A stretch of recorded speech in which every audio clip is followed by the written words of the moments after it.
Herkese merhaba, ismim Şeyda, kanalıma hoş geldiniz. Bugünkü videomuzun konusu saçlar. Özellikle de kabaran ve böyle zor taranan saçlar. Benim saçlarım da kabarmaya çok müsait. Gerçekten çok müsait. Sürekli kabarık olan bir saç aslında doğal halinde. Bebek saçlarım da çok fazla var. Onlar da tabii etkili kabarması için ama yapı olarak da çok elektriklenen ve kabaran bir saç.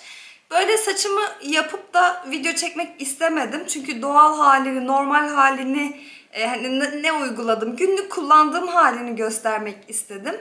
Yoksa böyle fönlü bir saçla çekebilirdim videoyu ama o içime sinmezdi. Yıllarca verdiğim bir mücadeleydi bu kabaran saçlarımla baş etmek. Gerçekten hani herkes saçlarımı çok sevse de işte kalın terlidir, gürdür, parlaktır falan ama bence baş etmesi çok zor bir saçtır. İnsanlar böyle ne güzel saçlarım var dediği zaman hiçbir zaman anlam veremezdim. Çünkü ben ciddi anlamda bir mücadele içerisindeydim.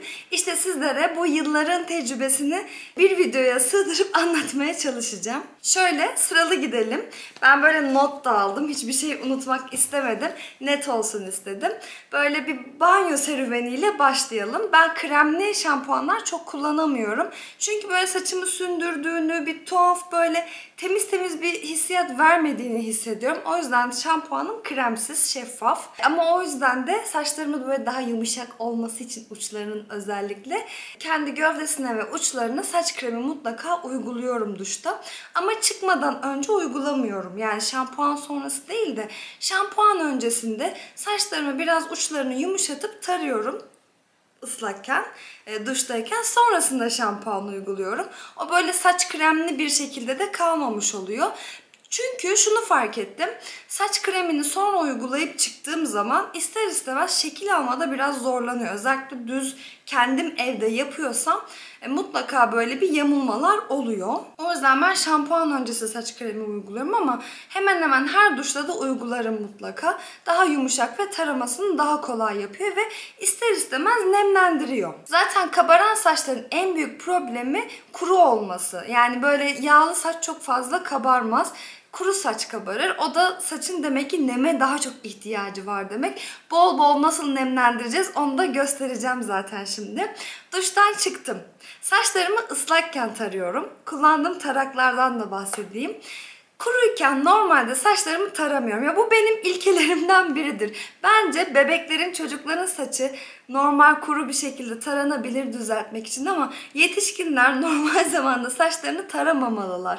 Yani zaten sık sık duş alan insanlarız. Duşta ıslakken ya da nemliyken taramak daha mantıklı geliyor bana. Çünkü saçınızı tararsanız saçınız elektriklenir. Bu bir gerçek. İstediğiniz tarağı kullanın. Daha önceleri ben ahşap taraklar kullanıyordum. Body Shop'ın tarağına bakabilirsiniz. Çok memnundum. İster istemez hani ahşap olduğu için de bambu da tercih edebilirsiniz. Elektrik iletkenlik konusu, yani basit bir fizik konusu. Daha az elektrikleniyor. Plastik olanlar ister istemez sizi elektriklendiriyor. Saçlarınızı daha çok kabartıyor. Şimdi de Tangle Teezer'ın Wet Detangler tarağını kullanıyorum. Çok memnunum. Çünkü saçlarımın dolaşıklığını da çok rahat açıyor. Şöyle bir fırça tasarımı var. Kısa uzun diye gidiyor ve bence plastiği diğerlerinden farklı. Belki silikondur, bir fikrim yok çünkü çok esnek bir plastik. İster istemez bence hem çok güzel açıyor, hem saçı kırmıyor, hem de kabarmayı önlediğini düşünüyorum. Çünkü ciddi anlamda bir kere denedim bunu. Şöyle saçımı ikiye ayırdım. Başka bir Avon'un, yanlış hatırlamıyorsam, plastik bir fırçası vardı. Onunla bir tarafı taradım, bununla bir tarafı taradım. Hiçbir ürün kullanmadan her zamanki gibi saçımı kuruttuğumda fark ettim ki diğer taraf böyle kabarıp düzgün tam şekil almazken bu taraf çok daha düzgün olmuştu. Bu arada Naşita'nın tarakları da çok ünlü bu aralar ama ben kullanmadığım için yorum yapamayacağım ama herkes hani elektriklenmesine sebep olmadığını ve dolaşıklıkları güzel açtığını iddia ediyor. Kullanan varsa bizi aydınlatırsa yorumlarda çok güzel olur. Ama sırf merakımdan alıp bir denemek istiyorum. Mutlaka yorumlarını buradan da Instagram'dan da paylaşırım. Yani o bir aklımda. Gelelim nemlendirme kısmına işin. Şöyle saçlara böyle yağ sürmelerini falan ben çok severim, yaparım. Serum mutlaka kullanırım. Yani böyle bu hazır Elsevin, Pantene'in falan serumlarını da kullanabilirsiniz. Kuaförünüzden alacağınız herhangi bir serum da olur ya da işte başka markaların serumlarını da kullanabilirsiniz. Ya da sadece yağdan oluşan mesela argan yağı. Watsons'ın argan yağı. Ben bundan çok memnunum. Macadamia yağı. Bunları da direkt kullanabilirsiniz. Bunu iki şekilde kullanıyorum. Birincisi böyle eğer duşa gireceğim bir vakit belliyse ve öncesinde vaktim varsa, çocuklu anneler beni anlayacak, bu son zamanlarda biraz zor oluyor ama yani saçıma bunu uçlarına ve gövdesine, dibime çok getirmiyorum ama hani yaklaştırıyorum bayağı, öyle söyleyeyim. Güzelce bu yağdan sürüyorum, topluyorum, bekletiyorum biraz. Sonra duşa giriyorum. Duştan sonra aslında kullanım öyle yazıyor. Fakat ben o şekilde de kullanıyorum ve ciddi anlamda bence çok güzel nemlendiriyor. Duştan sonra da yine aynı şekilde saçınızı kurutun ya da kurutmayın. Çok gerek yok. 1-2 pompa sıkmanız yeterli. Çünkü daha fazlası yağlı bir görüntü oluşturuyor. Bayağı böyle nemlendirmesi kuvvetli bir ürün bu. Bunu yine böyle saçlarımın uçlarına, gövdesine güzelce sürüyorum. Sonrasında kurutuyorum ya da kuruttuktan sonra elektriklendiyse de yine çok az alıp böyle elinize iyice yayıp yine elektriğini almak için de yağ kullanabilirsiniz. 3 farklı şekilde kullanılıyor. Ben bu 3 şekilde kullanıyorum daha doğrusu. Bu da uygun fiyatlı Inekto markası. Gratislerde satılıyor. Ben bunu çok seviyorum. Fiyatı da çok uygun. İlk çıktığında hele daha da uygundu. 15-20 liralara alınıyordu. Bu da Hindistan cevizi yağı içeren bir yağ. Bu da çok güzel. Bunu özellikle dediğim gibi saçımı kuruttuktan sonra böyle daha parlak görünsün, hem de nemini, o kurutmanın aldığı tüm nemi kaybediyor saç. Onu geri kazanmak için böyle 1-2 pompa sıkıp uçlarını böyle düzeltirken elimle sürüyorum ki hem böyle o nemi tekrar kazanıyor hem de böyle saçlarım daha parlak, güzel duruyor. Kokusu da çok hoş bu arada. Ama mutlaka bence bir serum edinin. Yani saçınıza ihtiyaç duyduğunuz her an bu serumları kullanabilirsiniz. Temiz saçınız, kirli saçınız fark etmez. Fakat ciddi anlamda bence saçı nemlendiren en güzel ürünlerden biri bu saç yağları. Mutlaka bunlardan edinin. Ben bir de saçımı taramadan önce, o tarak kısmına geçmeden önce, özellikle kurutmadan, yine ıslak saça bu tarz sıvı saç kremleri de kullanıyorum. Bunların etkisi hani hem kabarmayı önlüyor, evet, çünkü yine bir nem desteği var. Bence bir etkisi de kırılmayı önlüyor. Saça böyle daha güçlü bir saç olduğu için, daha nemli bir saç olduğu için saçınızı kuruturken, tararken saçınız daha az kırılıyor ve daha hızlı uzuyor saçınız. Bu da aklınızda olsun mutlaka. Bir de son zamanlarda keşfettiğim, daha önceki videolarımda da bahsettim mutlaka ama bu saç güzelleştirici krem. Bu da yine saça bence çok güzel nem veriyor. Nemlenen saç çok kabarmaz zaten. Hani bu net bir şekilde bilinen bir şey. O yüzden saçınızın kuruluğunuzu size iyi gelen bir nemlendirici krem, sıvı saç spreyi, yağ fark etmez bir şekilde desteklemeniz lazım. Bunlar benim kullandığım markalar, memnun olduğum markalar, ürünler. Tabii ki sizler de kendinize iyi gelen ürünü bulabilirsiniz. Hani illa bunlar olacak diye bir şey demiyorum tabii ki. Gelelim kurutma kısmına. Bir kere güçlü bir fön makinesi edinmeniz gerekiyor bence. Şöyle kuaför tipi. Önceden bunları bulmak çok zordu. Ben hep kuaförden satın alıyorum. Çünkü kuaförler de çok daha uygun fiyata alıyorlar kuaför marketlerinden, tedarikçilerinden. Trendyol'da falan da bunlar var, yine aynı şekilde satılıyorlar. Eğer ne kadar hızlı kurutur bitirirseniz o kadar az maruz kalmış olur ve o kadar az elektriklenir saçınız. Bir de kuruturken her zaman böyle dik bir şekilde aşağıya doğru kurutmanız lazım ki saçınız böyle kabarmasın. En büyük hatalardan biri, ben önceden öyle yapardım. Tüm saçımı önüme alırdım.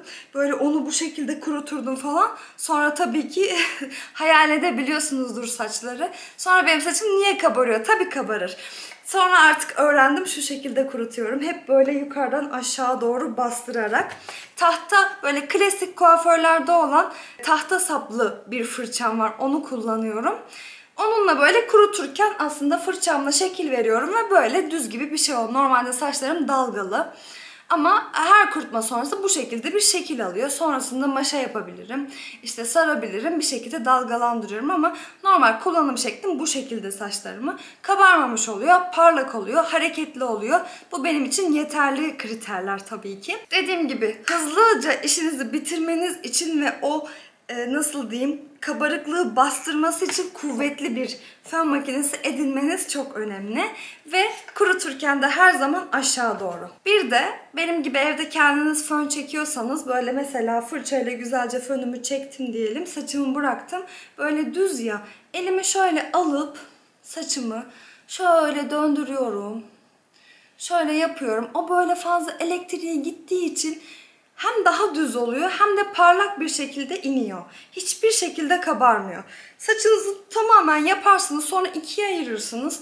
Bu şekilde döndürüp düzeltirsiniz. Hiçbir şekilde kabarmaz saçınız. Bu taktiği de annemden öğrenmiştim. Fön makinesi kullanmak istemiyorsunuz, saçınızın yıpranmasını istemiyorsunuz diyelim. O zaman ne yapabilirsiniz? İki ya da tek bir şekilde şöyle bu alt kısmı güzelce tuttuktan sonra, ya da yani fön çekmiyorsunuz ama saçınızı kuruttunuz, bir şekilde hafif kabardı. Gece yaparsanız sabaha kadar inecek 2 yöntem daha göstereceğim. Şu şekilde şöyle saçınızı örersiniz bir güzel, hem de uçları dalgalanır doğal bir şekilde, hem de şu üst kısım baskılandığı için kesinlikle kabarmaz. Ama işte alt dalgalı üst düz olsun istemiyorsanız da o zaman ne yapacağız? Tabii ki balık sırtı öreceğiz. Onun da dalgası ayrı bir güzel. Hem de böyle örülü saçta yine kafatasına biraz yapıştığı için derisine ister istemez kabarmayı önleyen bir dalga veriyor bence. Örmek istemiyorsunuz, o dalgadan hoşlanmıyorsunuz. Ben bu özellikle lisede falan çok yapıyordum. Şöyle saçınızı yine toplamıyorsunuz, kesinlikle toka izi olmayacak. Şu şekilde sıkı bir şekilde buralardan alıp sonra döndürüyorsunuz. Böyle. Bunu sonra tutturuyorsunuz. Bu şekilde yatıyorsunuz. Buralar çok sıkı olduğu için sabah uyandığınızda saçınızda hoş bir dalga ve bu bölgeler sıkı bir şekilde, kabarmamış bir şekilde kalkmış oluyorsunuz. Bu dalganın miktarını ayarlamak için saçınızı 2'ye 4'e falan da bölebilirsiniz tabii ki. Ona göre dalga şekli de değişecektir. Bu biraz zevk meselesi. Bunları deneyerek yapabilirsiniz. Hani böyle dışarı çıkmayacağız bir zaman biraz farklı yaparsınız. Dörtlü yaparsınız, ikili yaparsınız. Hangi şekilde hoşunuza giderse o şekilde kullanırsınız. Ama o döndürülen yöntemde ciddi anlamda saçınızı açtığınızda hem kabarmadığını hem de saçınızın daha parlak durduğunu fark edeceksiniz. Çok değişik ama güzel bir yöntem. Ertesi gün hani gece duş aldınız diyelim. Sabah kalktığınızda işte okula ya da işe gitmeden önce maşa yapacaksınız. Fark etmez. Ya da düzleştirici. Onun için bile bence böyle bir elinizle o şekilde sarıp yatmanız daha iyi. Mutlaka şekil vermek gerekiyor kabaran saçlara maalesef. Çünkü kendi haline bıraktığınızda iyice kabarıyor. Yani kabarmış bir saça maşa yaptığınızda da çok düzgün durmuyor. Uçlar evet belki çok güzel maşalı lüle lüle olabilir ama dipler çirkin duruyor. O yüzden böyle onu bir baskılamak önce çok önemli bence. Sonrasında dilediğiniz gibi şekil verebilirsiniz tabii ki, ya da o şekilde de kullanabilirsiniz ama kabaran saçlar biraz böyle emek istiyor, mücadele istiyor. Mutlaka bence şekil vermek gerekiyor diye düşünüyorum. Saçınız ciddi anlamda çok kuruysa böyle tabii ki saç maskelerinden de destek alabilirsiniz. Ben bir ara çok sık kullanırdım ama şu an zaten yeterince böyle farklı farklı ürünlerle, bir de duşta kullandığım saç kremiyle nemlendirdiğim için şu an fena değil saçlarım. Yani parlaklığı güzel. Şu an memnunum saçlarımdan ama sizin çok kuruysa mutlaka o şekilde bakım yaptırın. Ve tabii ki hani saçlarınız kırıldıkça, yıprandıkça daha kuru ve daha tiftik duracaktır. Sönük de olsa, kabarık da olsa o da görüntü hoş değil. O yüzden sık sık da kestirmek bence yine saçın canlanması, kendine gelmesi için önemli bir şey. Evet, özetleyecek olursa saçımızı sürekli nemli tutacak desteklerle, yağlarla, kremlerle nem desteği sağlamamız lazım. Tarak seçimimiz çok önemli. Plastik taraklardan özellikle uzak durmamız lazım.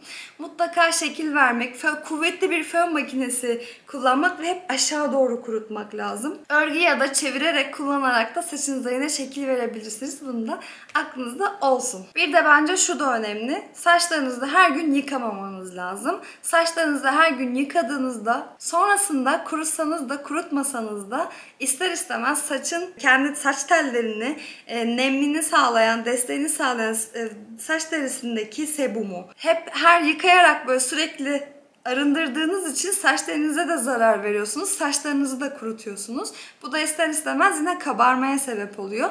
En azından gün aşırı yıkarsanız saçta kendi ürettiği o bizim hep yağ kir dediğimiz madde olan ama ister istemez saçı da besleyen kendi ürettiği yağıyla saçını en azından birkaç gün olsun yine bir desteklemiş, beslemiş olur. O yüzden özellikle kabaran ve kuru telli saçlar saçlarını her gün yıkamamalı.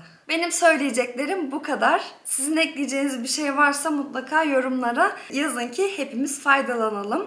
Ya da sorunuz olursa da ben bütün yorumları zaten cevaplıyorum. Orada da yine konuşabiliriz. Ya da çekmemi istediğiniz başka bir konu varsa saçla ilgili olabilir, cilt bakımıyla, makyajla yine yorumlarda benimle paylaşırsanız seve seve yardımcı olmaya çalışırım. Beni buraya kadar izlediğiniz için çok teşekkür ederim. Bir sonraki videoda görüşmek üzere.